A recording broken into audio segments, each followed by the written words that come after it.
बेटियों को घर का काम काज जरूर सिखाएं। एक वकील साहब ने अपने बेटे का रिश्ता तय किया। कुछ दिनों बाद वकील साहब होने वाले समधी के घर गए तो देखा कि होने वाली समधन खाना बना रही थी। सभी बच्चे और होने वाली बहू टीवी देख रहे थे। वकील साहब ने चाय पी, कुशल जाना और चले आए। एक माह बाद वकील साहब समधी जी के घर फिर गए। देखा भाभी समधन जी झाड़ू लगा रही हैं, बच्चे पढ़ रहे थे और होने वाली बहू सो रही थी। वकील साहब ने खाना खाया और चले आए। कुछ दिन बाद वकील साहब किसी काम से फिर होने वाले समधी जी के घर गए। घर में जाकर देखा होने वाली समधन बर्तन साफ कर रही थी। बच्चे टीवी देख रहे थे और होने वाली बहू खुद के हाथों में नेल पेंट लगा रही थी।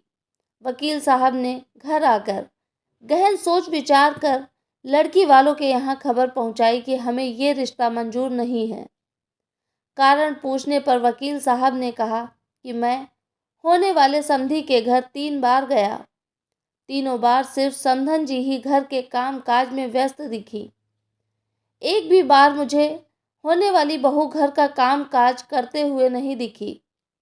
जो बेटी अपनी सगी माँ को हर समय काम में व्यस्त पाकर भी उनकी मदद करने का ना सोचे, उम्र दराज माँ से कम उम्र की जवान होकर भी स्वयं की माँ का हाथ बटाने का जज्बा ना रखे, वो किसी और की माँ और किसी अपरिचित परिवार के बारे में क्या सोचेगी। मुझे अपने बेटे के लिए एक बहू की आवश्यकता है, किसी गुलदस्ते की नहीं जो किसी फ्लावर पॉट में सजाया जाए। इसलिए सभी माता पिता को चाहिए कि वे इन छोटी छोटी बातों पर अवश्य ध्यान दें। बेटी कितनी भी प्यारी क्यों न हो, उससे घर का काम काज अवश्य कराना चाहिए। समय समय पर डांटना भी चाहिए, जिससे ससुराल में ज़्यादा काम पड़ने या डांट पड़ने पर उसके द्वारा गलत करने की कोशिश ना की जाए। हमारे घर बेटी पैदा होती है, हमारी जिम्मेदारी बेटी से बहू बनाने की है।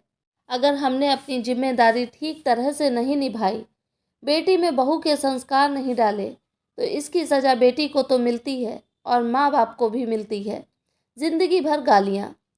हर किसी को सुंदर सुशील बहू चाहिए, लेकिन भाइयों, जब हम अपनी बेटियों में एक अच्छी बहू के संस्कार डालेंगे तभी तो हमें संस्कारित बहू मिलेगी। ये कड़वा सच शायद कुछ लोग ना बर्दाश्त कर पाएं, लेकिन पढ़ें और समझें, बस इतनी इल्तिजा है। आपकी क्या राय है इस वीडियो के बारे में मुझे कमेंट में ज़रूर बताएं। चैनल पे नए हों तो प्लीज़ सब्सक्राइब करें। धन्यवाद।